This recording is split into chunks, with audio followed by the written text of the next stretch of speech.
round. Rafael Nadal will be joined by Novak Djokovic, and very soon, sometimes we call him the sower of the ball. Very soon is one of the Asian tennis players who has actually made a name by beating world's number 2, Novak Djokovic. Away from that, we shall see the likes of Barcelona and Ajax also taking on their rivals in the UEFA Women Champions League, according to those fixtures that were taken up in a draw last evening.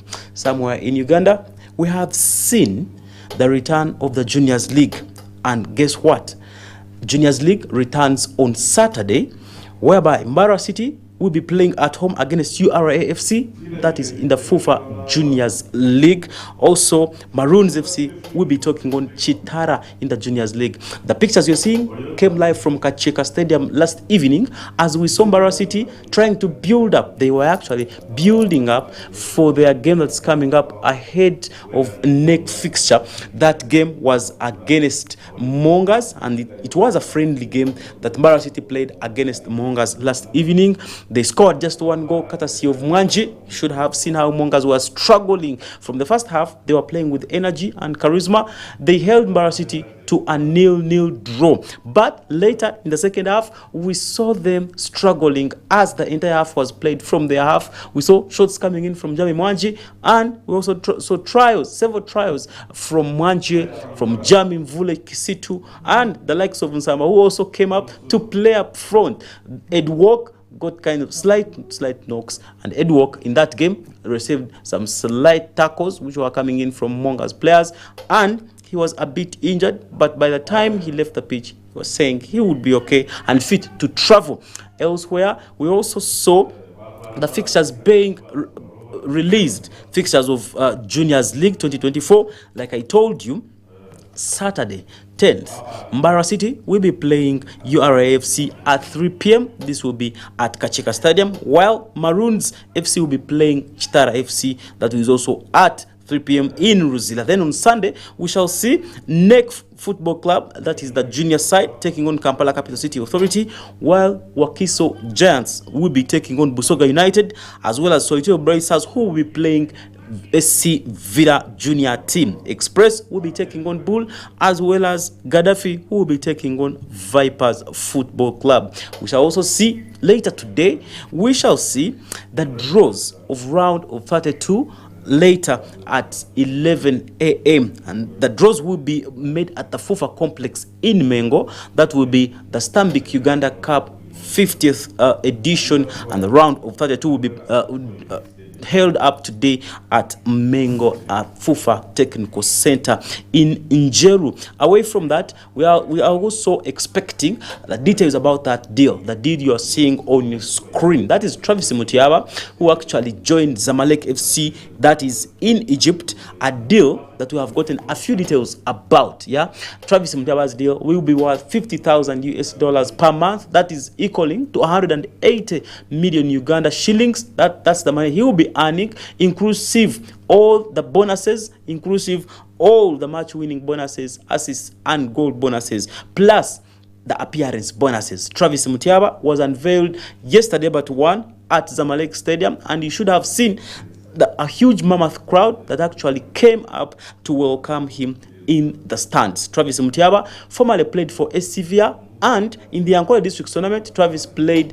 for Team Buhweju. You should have seen a free kick he scored in Nsika Playground last year when he was actually participating in the Ankole Districts Tournament. That is Travis Mutiaba, and his transfer, we have gotten a few details. His contract will be running for 4 years, and he will be bagging home 280 million. That is in the first 6 months, whereas the whole deal will cover 28 billion in 4 years. That is one of the most highly recorded transfers from Uganda. SCVR received 2.8 billion in that deal, and Travis Mutiaba will be amongst the highest earners of this generation.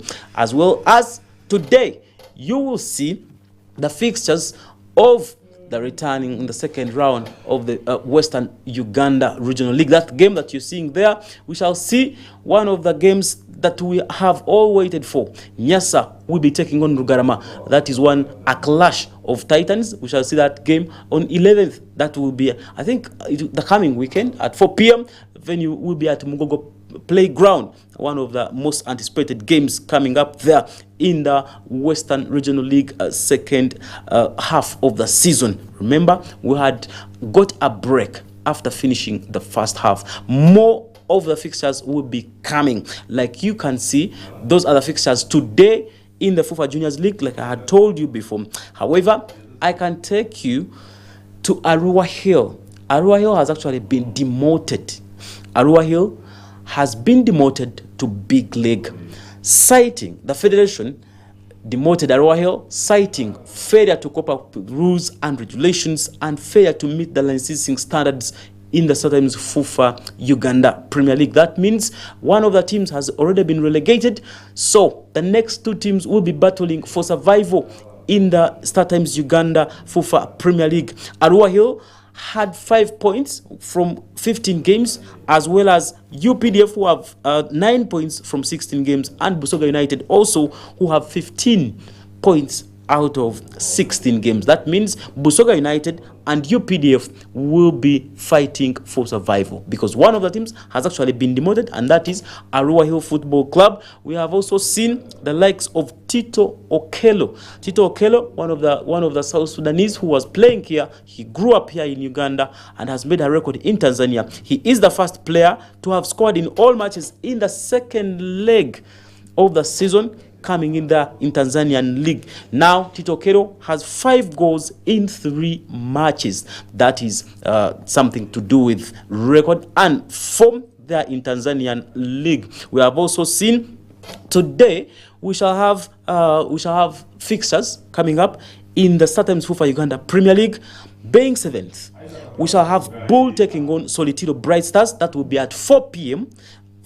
At FUFA Technical Center in Injeru. That's one of the fixtures that you should look up to, because Bull are the table leaders and Solitiro Bright Stars are on the form team, having Nelson Senka as the top scorers with 11 goals. He is leading the front line. Therefore, today at 4 p.m., FUFA Technical Center in Injeru, that is in Ibuiko District, we shall see that mouth-watering game between Bull and Solitiro Bright Stars. Later tomorrow, we shall see Maroons taking on Wakiso Giants at 4 p.m. at Prisons Ground, that is in Ruzira, and Vipers will be taking on Gaddafi at 7 p.m. at St. Mary's Stadium, Chitende. Then later, we shall see Chitara taking on Esivia at 4 p.m. that is in Masindi Katusabe Ground, whereas NEC will be taking on Barra City at 7 p.m.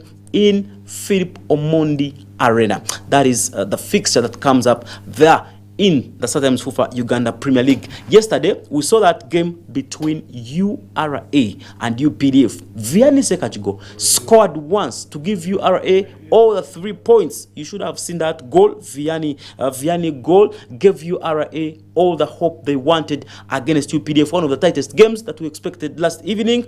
And we have seen that goal coming there for Vianney, who scored against their former bosses. Remember when he scored in the first leg against Express, and the goal that caused problems for Fahad Sekaiba, and he was beaten to pulp.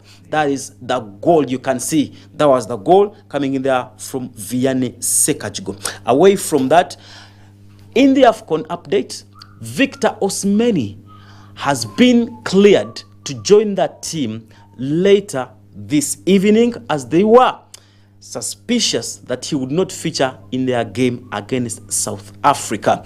Victor Osimhen, being the leader of top scorers in Naples, there in Napoli, that is in Italy, has actually been crucial for Nigeria during this AFCON campaign. Victor had abdominal problems and therefore stayed behind in Abidjan as he was taking on treatment, but the doctor later cleared him to join the team. We expect him to be with South African team. Remember, in the road to AFCON finals, we have Nigeria taking on South Africa, and we also have Ivory Coast taking on DR Congo, and the final will be played on 11th February. That will be, I think, on a Sunday in Abidjan. Remember, this AFCON has been a record one. We have seen all the 10 teams that have actually been the same finalists in the last campaign being knocked out.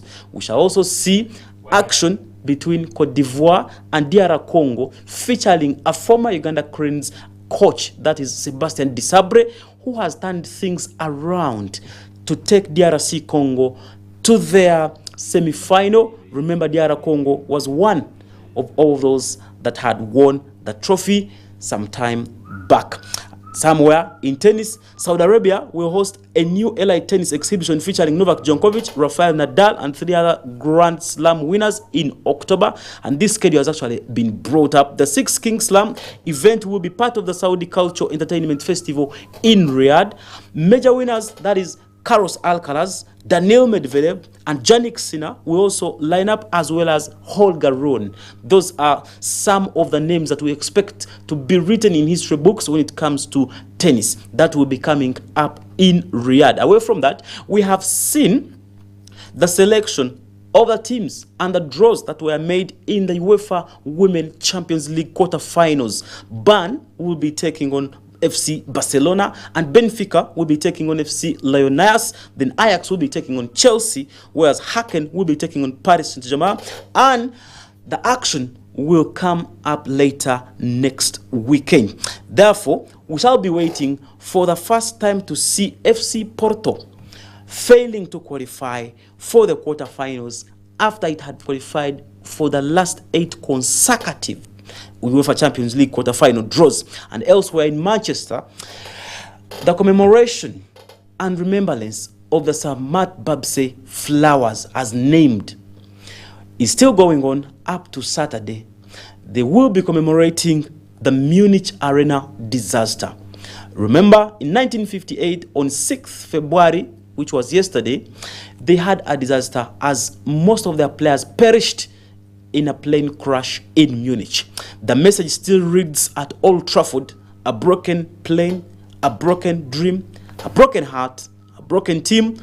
No words said, as silent now. We loved you then and we love you now. The team that had actually traveled to Munich had just one survivor.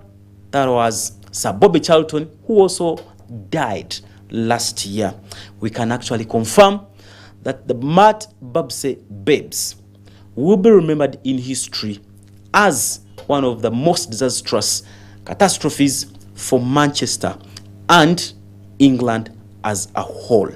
Therefore, we take you to commemoration remembrances. Who were the Matt Babsey boys, or the Flowers of Manchester? Later in the evening, we shall be discussing the details of the players who perished in that accident or in that tragic plane crash. Remember, we have a game at the Lac Spice in Bouak, that is in Abidjan, a game between Nigeria and Republic of South Africa at 170 hours GMT. That will be game week 49 for the AFCON. Do not fail to support one of our own African countries. Which country do you support? Of course, I will go with Nigeria. However, my own country should have been Uganda, but we did not qualify. Away from that, I can guarantee you that in Uganda, the National Basketball League will be coming up for game week 3. We shall have the action later today at Rugogo Indoor Arena, whereby JKL Dolphins will be waiting to take on A1 Challenge, and Magic Stormers will be playing KIU Rangers, whereas City Oilers, the champions of last year, will be taking on our savior. And later on Friday, we shall see KCCA Leopards taking on JT Lady Jaguars, and UCU Cannons will be taking on DMAC Power. Whereas we wait for KIU Rangers to return. A1 Challenge will be waiting to take them on. KIU will be taking on Miracle Ravens. Later, that will be on Saturday, and City Oilers will be playing Miracle Ravens, as well as JKL Dolphins taking on City Oilers. That is all about the National Basketball League challenges to return. Elsewhere, we wait to see what the World Cup fixtures will have to affect on the English Premier League, the UEFA Champions League, and the FA Cup. Remember, about 17 games have actually been moved from their original or initial fixed dates. we wait to see, as we shall have some of the games. The opening game will be played in Mexico, and the final game will be played in the United States of America. But you people, what else do we expect from the World Cup as we are looking at the preparations? However, teams like Mexico and America will be qualifying direct as the hosts. Therefore, the World Cup is expected to be as hot in Mexico and the USA in 2026. Talking about Luton Town, the flyer you're seeing on your screens tells us a story about a team that was struggling, speculated to be relegated at the beginning of the season. That is, after 10 games, they were actually believed to be going back down to the championship. However, the turnaround of their events has actually made them one of the contenders of survivors in the English Premier League. Luton Town beat Newcastle 1-0, and they beat Sheffield United 3-2 later. In game week 19, they were only beaten by Chelsea 3-2. They came back to draw with Burnley away 1-1, and later in match week 22, they beat Brighton and Hove Albion 4-0. In match week 2023, they drew with Newcastle again 4-4. They have changed all their aspects. They have changed their focus now. Luton Town is one of the teams that we expect to survive against the relegation battle. Blaze Sport, more will be coming about Alejandro Martinez of Manchester United, who was expected to be out for at least 4 weeks. Now, the doctors at Manchester, that is at the Carrington, can confirm that Martinez will be out for a few weeks, not specified. Martinez survived the game against Liverpool, against West Ham, and they were looking at their fixture schedule, whereas they had a partnership between Martinez and Maguire. This time, they will be using either Johnny Evans and Harry Maguire, or Rafael Varane and Harry Maguire, a partnership that has actually conceded 12 goals in the last 10 games. Blaze Sport returns tomorrow morning, and later in the evening, we shall be having the Sports Zone. Be ready to get all your sports updates across the world. Good morning.